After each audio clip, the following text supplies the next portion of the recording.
we get to problem 7, which says, what is the energy emitted in 1 second from a black coffee mug which has a surface area of 30 centimeters squared? So we have a coffee mug here, and perhaps there's also coffee in there. So we want to know how much energy it radiates, okay?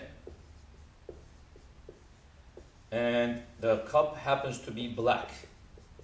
So for this problem, we want to use the equation for the power of radiation. All objects radiate a certain amount of power proportional to their temperature to the power 4. Okay, so the equation is E sigma A T to the power 4th. But of course the temperature has to be in Kelvin. Okay, if you're at 0 Kelvin, you don't radiate at all. That's absolute 0, right? If your temperature Kelvin doubles, what happens to your radiation power? Okay, it has to be in Kelvin. If the temperature doubles, the radiation increases by 2 to the power 4, right? So that's 16. So if you go, for example, from 300 Kelvin to 600 Kelvin, right, you're going to radiate 16 times as much power. If your temperature triples, 3 to the power 4, that's equals to what? 81, right? You radiate 81 times the amount of power, right? So if we want to apply this, for example, to the sun, the temperature of the sun is 5,800 Kelvin, right? If you had another star that was double that temperature, what would that be? Double 5,800?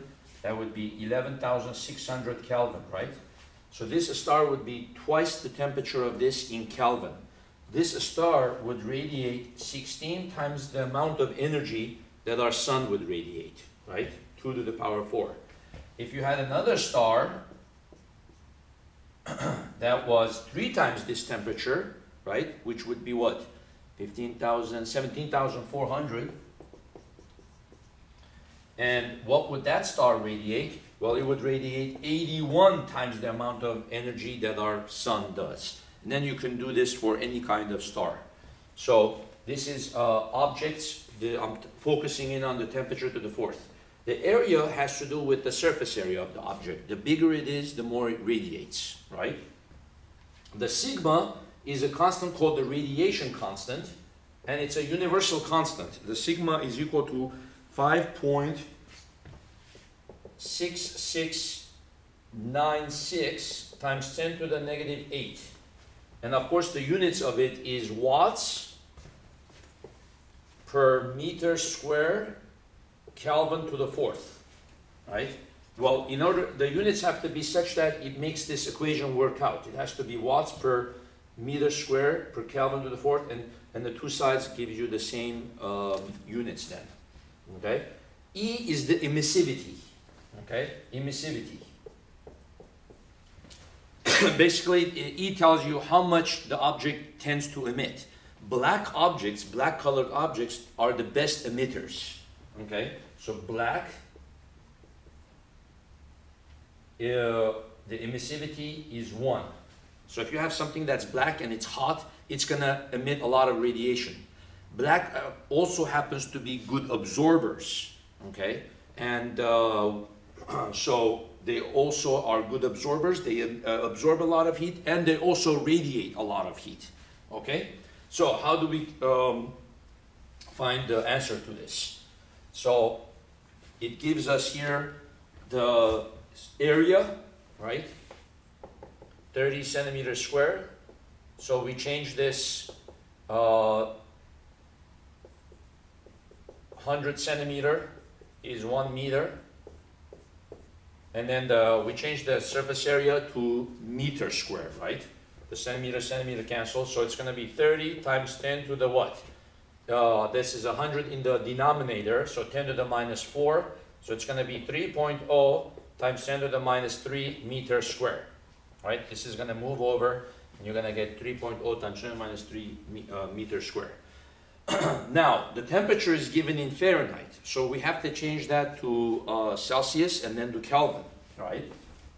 So Celsius equals 5/9 Fahrenheit minus 32. So I have to take my Fahrenheit degrees here, 70, subtract 32 from it,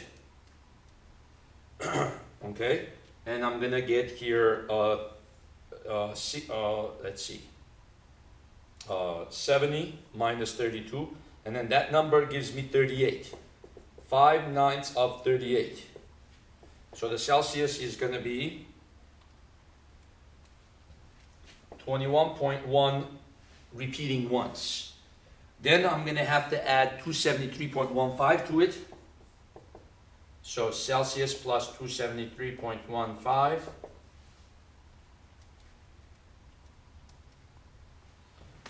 294.26 repeating once. That's how many Kelvin it is, right? So now I can find out how much power this will radiate.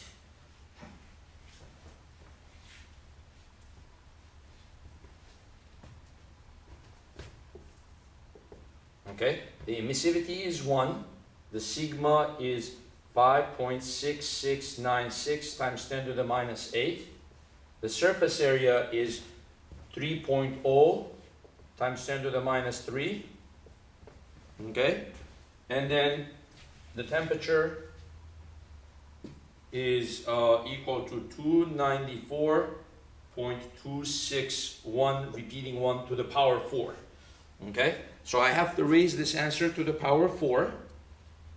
Okay, then I have to multiply it by 3.0 times 10 to the power negative 3.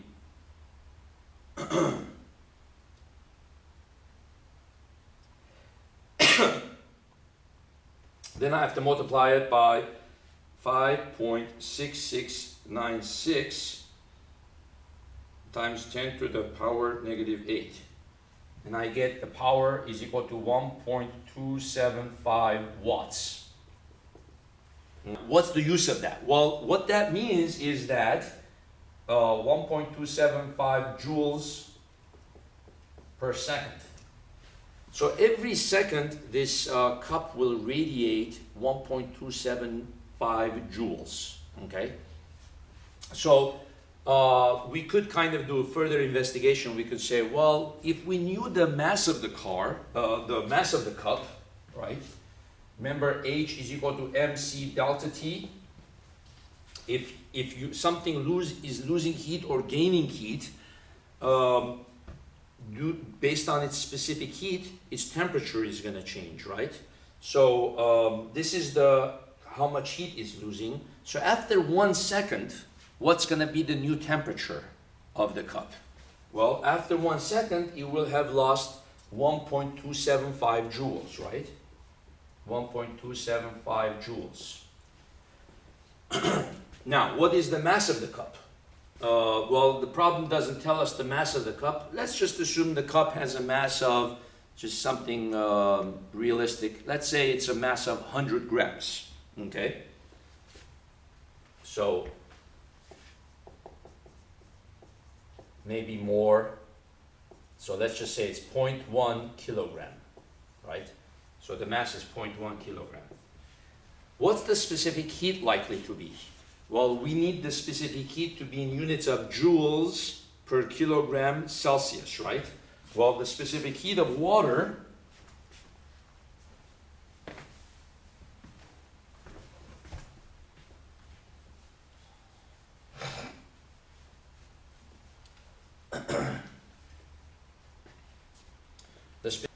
okay, so the specific heat of water happens to be 4,186 joules per kilogram Celsius. We know that other substances have specific heats that are a lot less. So let's say this cup happens to be made of ceramic or something. So let's just give it ballpark. Let's say the specific heat of the cup happens to be about 20–30% that of water. So let's make it, just for the sake of argument, 1,000 joules per kilogram Celsius. I mean, we could look up, if we want, a data table and get the specific heat of the cup and go more specific here, but just off the top of my head, about 1,000 joules per gram. So that's with about a 1/4 of the specific heat of water, right?